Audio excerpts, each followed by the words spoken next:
Ladies and gentlemen, it is my pleasure now to welcome our chief guest and guest of honor, President Barack Obama.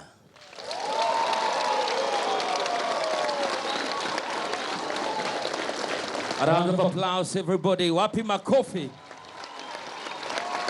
Give me more, give me more, give me more. Thank you.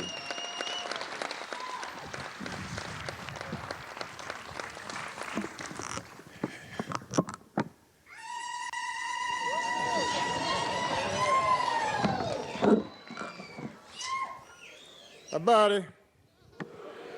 Erokomano. It's good to be back. Thank you so much, all of you, for this extraordinary welcome. And I am grateful for your hospitality. I am grateful for your friendship. It is a joy to be back with so many people who are family to me, and so many people who claim to be family to me.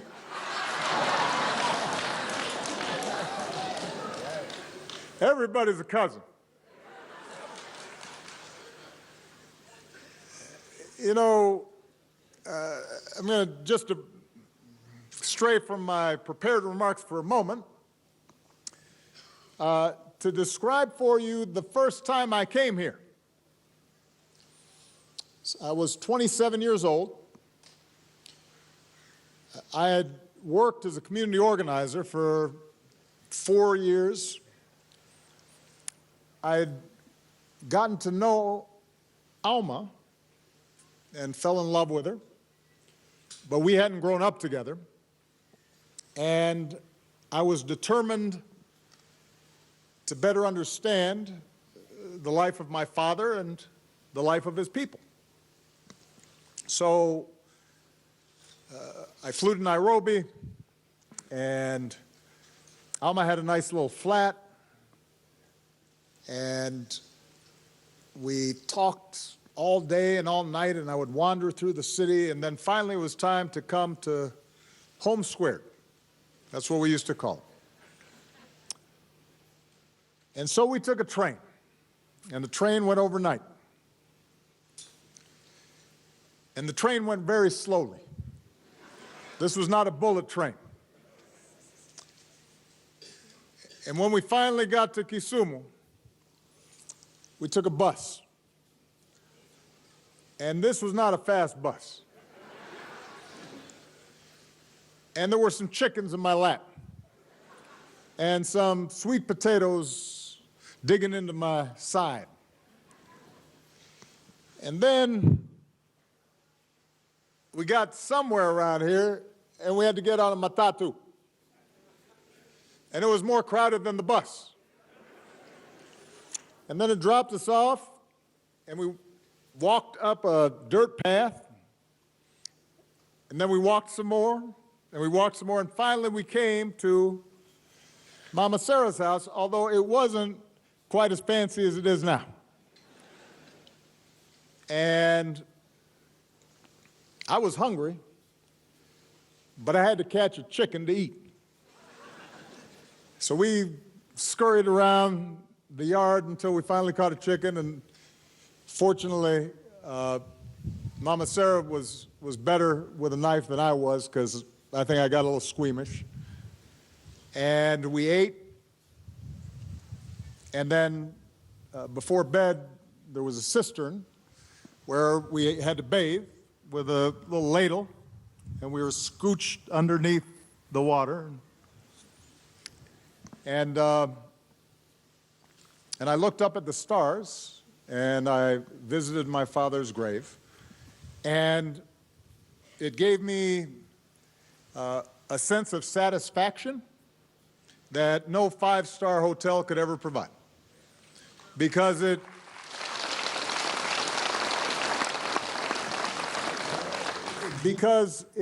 connected you to your past, and it connected you to the stories of those who came before you, and it grounded you and gave you a sense of place. that then fortified you for the future. And when I think about what Alma has now accomplished in building this center, what I think about is that first night in the yard and that first night going to sleep without running water or indoor plumbing. And the fact that because she knew where she came from, and because she understood her story, and how it connected to the past and how it connected to the other young people in this community who maybe hadn't had as much opportunity as we had or had been quite as lucky. It was out of that spirit that the wonderful facility that we see today has been built. So I tell you that story because I could not be prouder of what my sister has accomplished. And I think it makes all of us who are Obamas or claim to be Obamas extraordinarily proud. Now, 3 years ago, I visited Kenya as the first sitting American president to come from Kenya.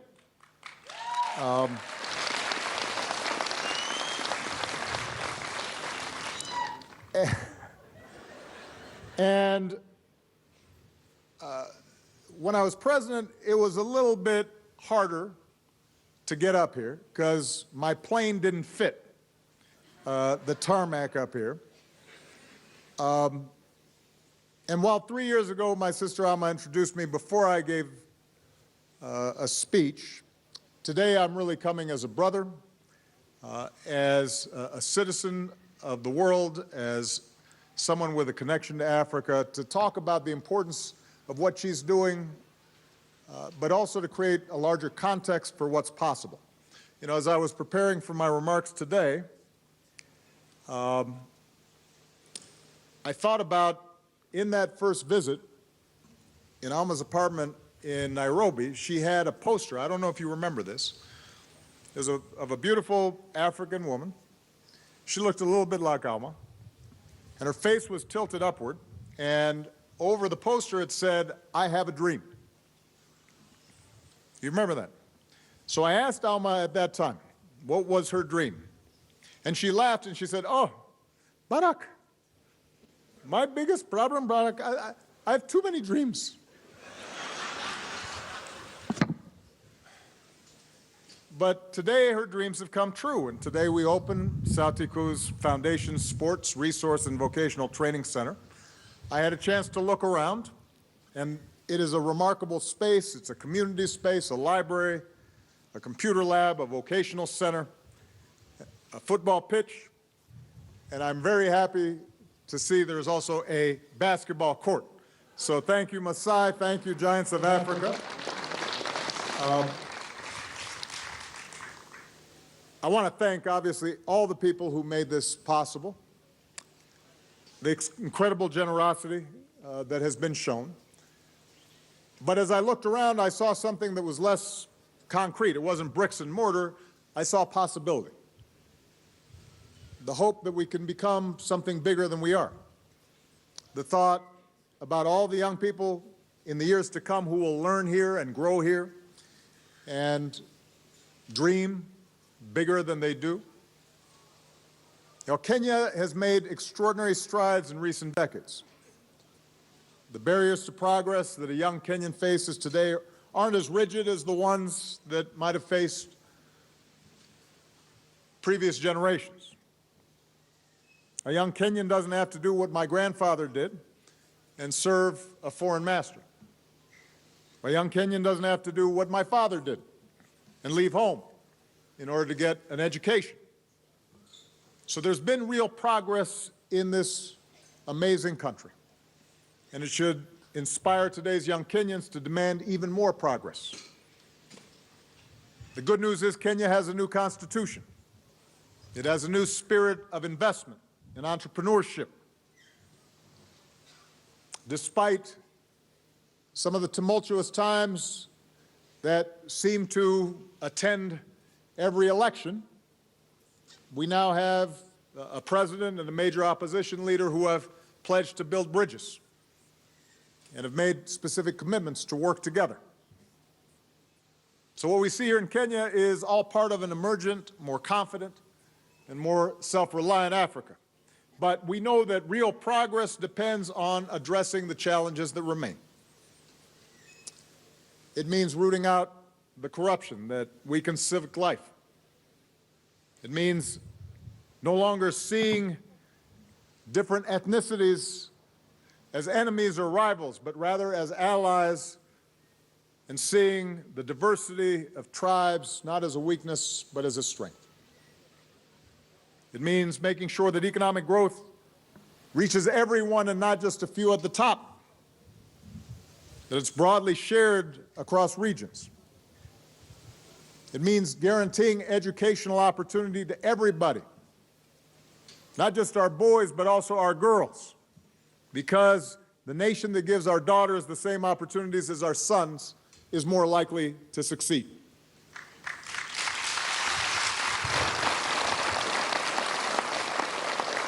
So moving forward in all these areas is going to help extend opportunity and dignity to all of Kenya's people, and that's the goal of Sauti Kuu. It begins with our young people in places like this.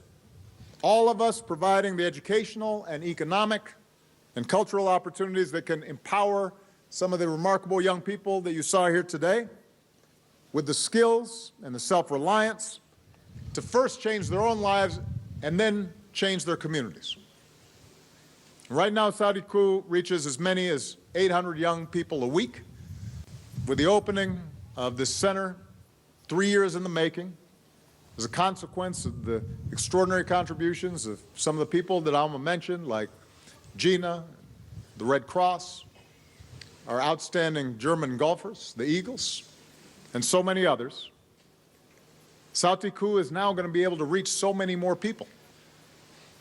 And here we're going to be able to strengthen the education and job training and career guidance that young people receive so that they can not only find gainful employment that allows them to build their own livelihoods, but also allows them to potentially be job creators and dream makers and give opportunities to others that follow. Here we're going to help achieve sustainable economic growth by teaching rural Kenyans how to better harness the potential of local resources, determine their own futures. Here we can create a safe place for young people to come together with a focus on leadership and teamwork and empathy and health and wellness, and to engage in the positive behaviors that sports and music and drama and dance can develop so that they can discover their strengths and realize their potential. This center is going to be a place where children and young people, especially those who seek opportunity, learn the strength of their own voices.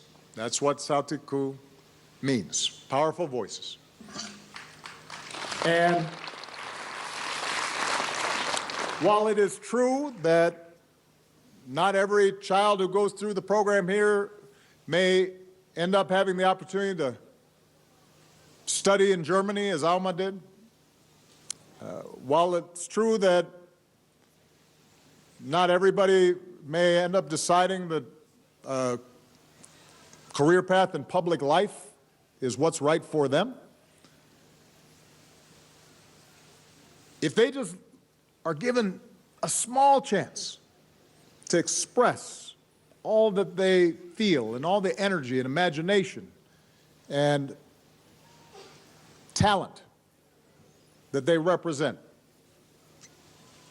if they're given a platform, as this center can give them, the young people of this area, the young people throughout Kenya, the young people throughout Africa will learn that their voices can change the world. We've seen it happen before. It's going to be their voices that will help determine whether or not our leaders are held accountable. It's going to be their voices who are going to determine whether or not Kenya comes together, regardless of tribe and ethnicity, to build a better future. It's going to be the voices of these young people, echoing from these small villages and from big cities to determine the future of the world. I believe in them. They're not different than I am, or I was on that first trip up to Home Squared, and that first night when I had a sense of who I was and maybe what I might be. And because of all the extraordinary work that so many of you have done, I suspect that in our midst right now are going to be young people who do remarkable, world-changing things for many years to come. So thank you all so much for all the great work. Mungu, Abariki, Kenya. Thank you. Thank you. Thank you. Thank you. A round of applause. Wapi makofi, wapi makofi.